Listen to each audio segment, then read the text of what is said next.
Bago ang bisperas ng Pasko, humahabol sa mga terminal ng mga bus ang mga kababayan nating pauwi sa kanilang mga probinsya. Nagdagdag na ng mga biyahe ang ilang kumpanya ng bus para hindi maantala ang pagluwas ng mga biyahero. Ang LTO naman, nagbigay na ng special permit para makapagbiyahe na rin ang mga bus na sakop ng number coding. Mula sa Araneta Bus Terminal, nagbabalita si Maricel Halili. Maricel.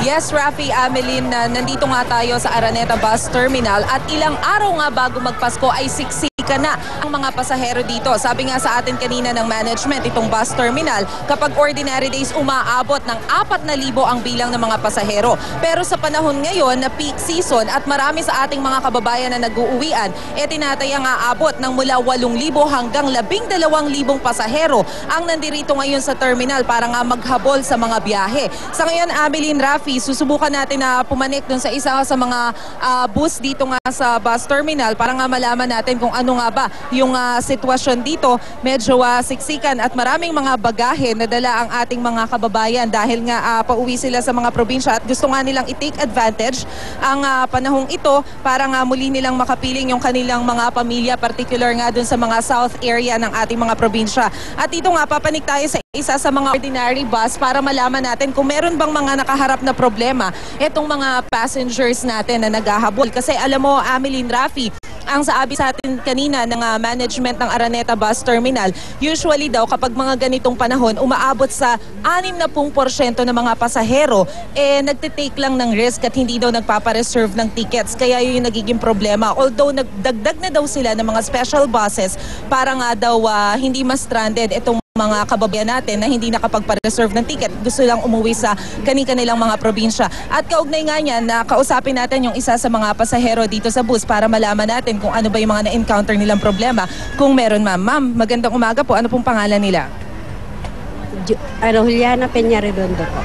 Ayun, ma'am. Ilang oras na po kayo naghihintay dito sa bus terminal? Ano lang naman po, mga ano lang naman, yung tama lang, natural lang po ito, mga 1 oras po, ganyan. Kasi so far, ganitong panahon, natural lang naman po ito, talaga maraming pasahero. Opo.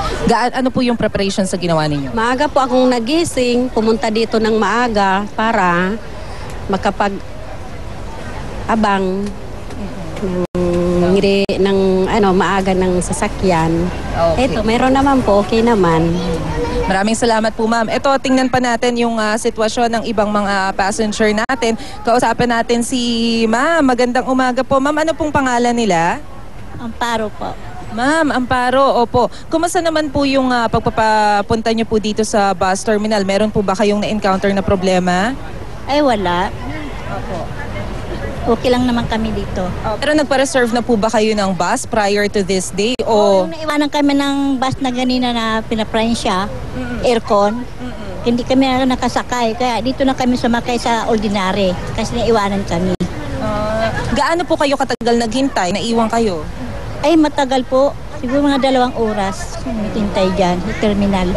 Okay. Ayan, narinig po ninyo yung naging problema ng ilan sa ating mga passengers. Merong mga naiwan dahil nga sa dami ng mga pasahero na naghahabol para makauwi sa kanilang mga probinsya ngayong Pasko. Pero sa kabila nito, siniguro naman ng mga security personnel na nagbabantay dito sa bus terminal na wala naman silang na-encounter na problema kahit daw petty crimes wala pa rin daw nagrereklamo at patuloy pa rin daw magbabantay dito sa terminal. Balik muna sa inyo, Rafi, Amelie.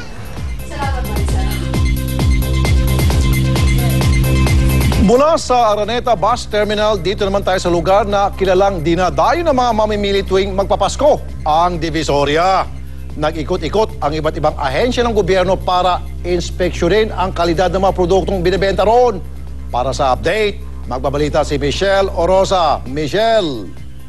Rafi, Amelin, umagang-umaga punong-puno na ang Divisoria ng mga nagsho-shopping para sa Pasko. Inasahan na yan ng mga ahensya ng gobyerno, kaya naman nag-inspeksyon ang DTI, BFAD at mga opisyal ng Manila City Hall, pati PNP para siguraduhin ang kalidad ng mga produktong nilalako rito.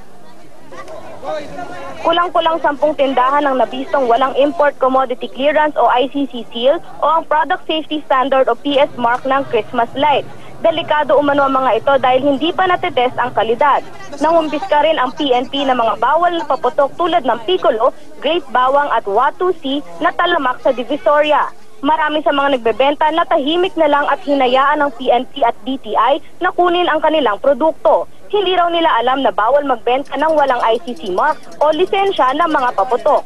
Umikot rin ang BFAD at nanguha ng mga sample para suriin kung may lead content ang mga laruan at mercury content naman para sa cosmetics. Rafi, Amelin. Salamat, Michelle Orosa. Sa kauna-unahang pagkakataong nakatungtong ng Senado si Senador Antonio Trillanes IV. Inilahad din ng Senador ang ilan sa mga plano niya ngayong laya na siya. Mula sa Senado, may live report si Ina Zara. Ina. Amelin, Rafi, sa kauna-unahang pagkakataon mula nang maging senador ay nabisita na rin ni Senator Antonio Trillanes ang kanyang opisina dito sa Senado. Alas 9:30 nang dumating dito si Senator Trillanes at agad nga siyang umakyat sa 5th floor o doon sa kanyang opisina para i-meeting yung kanyang staff. Pagkatapos niyan ay nakipag-meeting naman siya, pumunta siya sa 6th floor kung saan nag-oopisina naman si Senate President Juan Ponce Enrile. Sa maikling panayam natin kay Trillanes ay sinabi niyang trabaho agad bilang chairman ng Senate Committee on Civil Service ang aasikasuhin niya at ang una daw niyang agenda, taasan pa ang combat pay ng mga sundalo. Kukunin din daw ni Trillanes yung kanyang 200 million pesos na pork barrel. Malaking bulto raw nito, Amelin, Rafi, ay gagamitin para sa pagpapagawa ng barracks para sa AFP at sa PNP. Kinumpirma rin ni Trillanes na agad daw siyang mag-a-apply ng amnesty para sa amnesty proclamation ni Pangulong Aquino. Pero wala raw siyang balak na magbigay agad ng privilege speech sa unang araw niya sa sesyon sa January 17. Amelin, Rafi, pinaalala naman muli ng senador na wala raw siyang balak na mag-sorry dahil sa ginawa niyang pag-aaklas noon at ang sabi pa nga niya sa atin ay isa raw sa mga pinagdarasal niya ngayon ay wag na wag niyang makakasalubong o makikita si dating Pangulong Gloria Macapagal Arroyo. Kanina, Amelin, Rafi, ay sinamantala na rin natin yung pagkakataon para tanungin naman si Senator Trillanes kung ano ba yung maipapayo naman niya sa kanyang kasamahan na si Senator Ping Lacson na ngayon ay nagtatago sa batas. Narito ang sagot ni Senator Trillanes. I believe he has some other parameters to consider that we may have no idea right now. I just wish that we can find a way that he can also serve his mandate.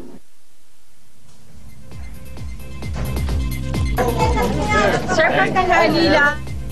Amelin, Rafi, noong nakaraang presidential elections ay si Senator Manny Villar yung sinuportahan ni Senator Trillanes. Pero kanina ay kinumpirma niya sa atin na magiging bahagi siya ng majority ng Senado. Ang ibig sabihin niyan ay mapapabilang siya doon sa grupo na magiging kaalyado ni Pangulong Aquino dito sa Senado.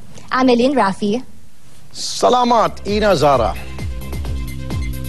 Isang engrandeng kasalan ang kasalukuyang hinahanda para kina Ogie Alcacid at Regine Velasquez sa Nasugbu, Batangas. Para bigyan tayo ng update, makakausap natin si Jeff Fernando. Jeff. Magandang tanghali sa inyo dyan, Amelin. Nandito tayo ngayon sa beachfront ng Nasugbu, Batangas, malapit kung saan magaganap ang wedding reception ng pinakahihintay na kasalan ni Regine Velasquez at Ogie Alcacid. Ganap na alas 4 ng mamaya, magaganap ang seremonya sa The Peak ng Punta Fuego Resort. At ang reception naman ay kasunod dito sa Terraza Beachfront kung saan malapit tayo ngayon. Kanina mga 8:30 ng umaga nakita natin ang ilang mga sundalo na sinisiguro ang seguridad sa lugar dahil isa sa mga tatayong groomsmen mamaya ay si President Noynoy Aquino. Mga mesa na nababalutan ng kulay puti at malalaking beach umbrellas na kulay puti rin ang makikita natin sa beachfront sa ngayon. Kasama pa ang malaking stage kung saan ayon sa ating nakausap, magpe-perform mamaya sa reception ang malalapit na kaibigan ng ikakasal gaya ni Gary Valenciano, Lea Salonga, Kayla at JR. Sa ngayon itinatayo ng giant screen na bahagi ng stage. Sinisimula na rin ang lights at audio check para sa wedding concert na magaganap mamaya. Sa aksyon mamayang gabi, mapapanood ang ating live report ng engrandeng kasalan na ito ni Regine Velasquez at Ogie Alcacid. Yan ang latest dito sa Nasugbu, Batangas. Jeff Fernando, News 5. Salamat, Jeff Fernando.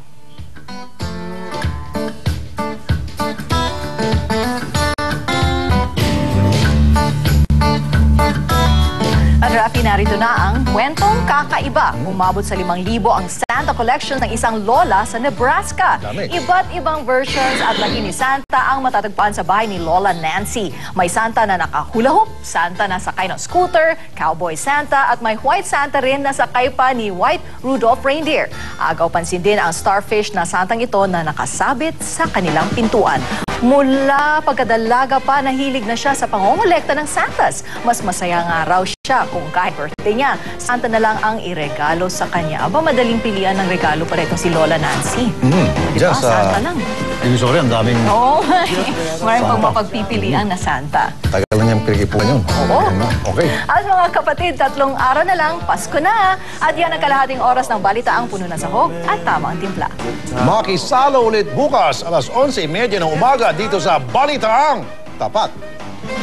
Listen, it's making... Ngayon,